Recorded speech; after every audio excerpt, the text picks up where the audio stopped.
Saudara-saudari, adik-adik, Bapak Ibu, para sahabat Tuhan Yesus di Paroki Santo Yosef Medari dan di Stasi Santo Thomas Yekan, juga para sahabat Tuhan Yesus dimanapun Anda berada, berkah dalam, salam semangat, sehat selalu, tetap berbahagia dan tekun berbuat baik. Kembali marilah kita belajar ilmu sejati pada hari Sabtu tanggal 17 Desember tahun 2022, hari biasa khusus Advent, novena Natal hari kedua. Marilah kita mengawali pembelajaran ilmu sejati kita dengan berdoa. Dalam nama Bapa, Putra, dan Roh Kudus. Amin.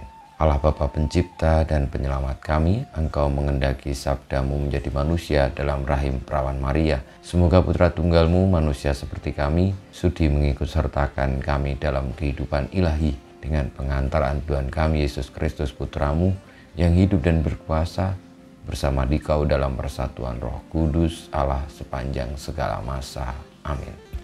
Para sahabat Tuhan Yesus yang terkasih, kita akan belajar ilmu sejati dari Injil Yesus Kristus menurut Matius bab 1 ayat 1 sampai dengan 17. Inilah silsilah Yesus Kristus, anak Daud, anak Abraham. Abraham memperanakkan Ishak, Ishak memperanakkan Yakub, Yakub memperanakkan Yehuda dan saudara-saudaranya. Yehuda memperanakkan Peres dan Serah dari Tamar. Peres memperanakkan Hesron, Hesron memperanakkan Ram, Ram memperanakkan Aminadab, Aminadab memperanakkan Nahason, Nahason memperanakkan Salmon, Salmon memperanakkan Boaz dari Rahab, Boaz memperanakkan Obed dari Rut, Obed memperanakkan Isai, Isai memperanakkan Raja Daud, Daud memperanakkan Salomo dari istri Uria, Salomo memperanakkan Rehabeam, Rehabeam memperanakkan Abia, Abia memperanakkan Asa, Asa memperanakkan Yosafat, Yosafat memperanakkan Yoram, Yoram memperanakkan Uzia, Uzia memperanakkan Yotam, Yotam memperanakkan Ahaz, Ahaz memperanakkan Hizkia, Hizkia memperanakkan Manasye, Manasye memperanakkan Amon, Amon memperanakkan Yosia, Yosia memperanakkan Yekonya dan saudara-saudaranya pada waktu pembuangan ke Babel. Sesudah pembuangan ke Babel, Yekonya memperanakkan Sealtiel, Sealtiel memperanakkan Serubabel, Serubabel memperanakkan Abihud, Abihud memperanakkan Eliakim, Eliakim memperanakkan Azor, Azor memperanakkan Sadok, Sadok memperanakkan Akim, Akim memperanakkan Eliud, Eliud memperanakkan Eleazar, Eleazar memperanakkan Matan, Matan memperanakkan Yakub, Yakub memperanakkan Yusuf, suami Maria, yang melahirkan Yesus yang disebut Kristus.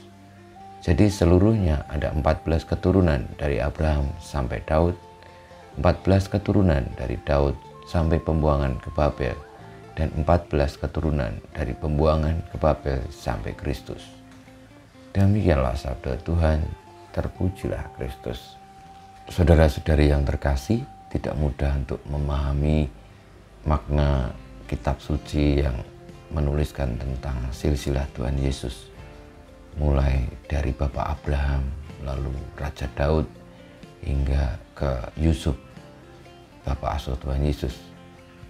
Paling tidak saya bisa memahami bahwa Allah hadir di dalam diri Kristus, menyatakan diri sebagai sungguh-sungguh manusia. Ia datang dari keturunan Daud. Dan karya keselamatan Allah ternyata tidak begitu spektakuler, tidak begitu luar biasanya, tapi menggunakan alur keturunan manusia. Bahkan di dalam alur keturunan-keturunan itu juga terjadi begitu macam banyak dinamika, termasuk kelemahan-kelemahan manusia. Dan para bapa leluhur Tuhan Yesus itu juga pernah melakukan dosa, seperti Daud, seperti Salomo. Ada saja kelemahan dan kekurangannya, tapi meski demikian Allah berkenan untuk hadir dan memberikan janjinya, yakni memberikan Yesus Sang Mesias di dalam dunia ini melalui keturunan Daud. Kita mohon berkat Tuhan. Kemuliaan kepada Bapa dan Putra dan Roh Kudus, seperti pada permulaan, sekarang, selalu, dan banyak sekarang abad. Amin. Ya Yesus, jadikanlah hati kami seperti hati-Mu. Tuhan bersama-Mu dan bersama roh-Mu, kita semua hidup kita, perjuangan kita untuk tetap setia kepada Kristus yang hadir di tengah-tengah kita sebagai manusia turunan Daud, pemimpin yang sejati, raja yang mulia selama-lamanya, senantiasa dibimbing, dilindungi, diberkati Allah yang Maha Kuasa, Bapa, Putra, dan Roh Kudus. Amin.